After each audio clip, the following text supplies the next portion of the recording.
Hello, this is Nadia from Wireless World Forum. We're here today at Bebo's headquarters, and we're going to interview Sarah Gavin about Bebo, her partnership with Orange, and also about the new young consumer and about marketing strategies. So, give it a look.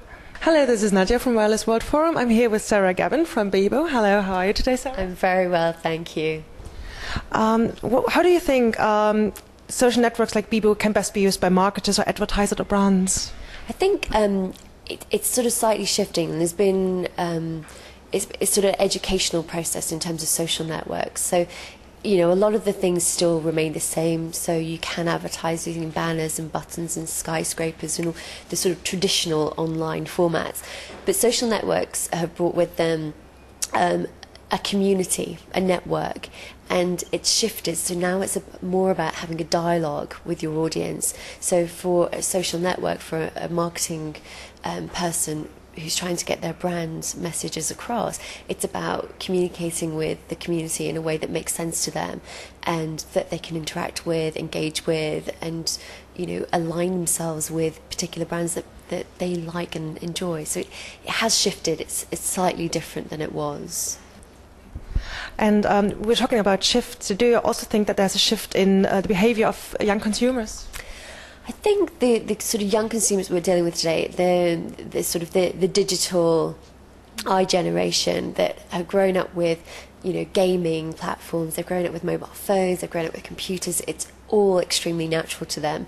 So for them, integrating the sort of social networks and mobile phones and having social networks on their mobile phones is completely natural to them. So I don't necessarily think they've changed. They're still doing the same things that we've always done: chat with their friends, communicate, put things, rather than putting things up on their walls, they might put things up on their Bebo or their, you know, their social networking pages that again represent them and say something about them. So the behaviours haven't necessarily changed. The tools that they have to communicate with and express themselves have changed. Again, it's very natural to them because they've grown up with it. You mentioned the tools earlier. Production tools have become very easy to use and widely accessible. You see podcasts, you see blogging. What impact will that have on branding? What do you think? I think it's one of those. It's interesting and it's exciting, and I think most brands are actually seeing it as sort of an exciting thing. There's multiple stories. There's brands that have done it very successfully. There's brands that have had a bit more of a difficult time with it.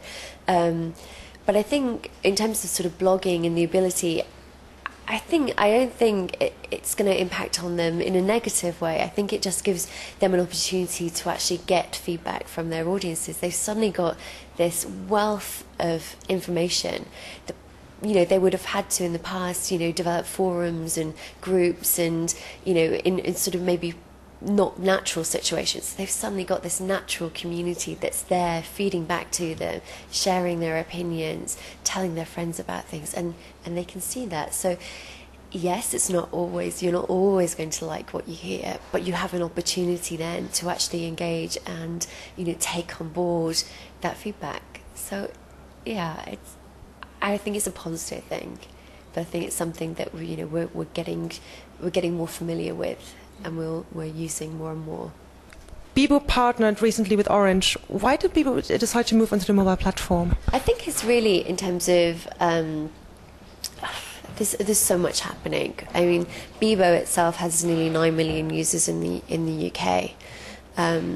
We have 35 million users worldwide. The site has a huge amount of young people who are spending a lot of time on the site. We also have someone like Orange coming in, which is, you know, a formidable brand. It has a huge audience in the UK. Both companies, I think, are forward-thinking, very passionate. They see the possibilities and the potential for where this might go, and we're actually trying to make it happen. So I think that, and then bringing in people like the Cape Modern team to actually create something that is specifically for the online and specifically for our users, and not just retrofitted TV clips. I mean, I think that's a real sign of the times that you're actually creating content for an internet audience. I think pull all of that together and you really are seeing a real shift in where things are going.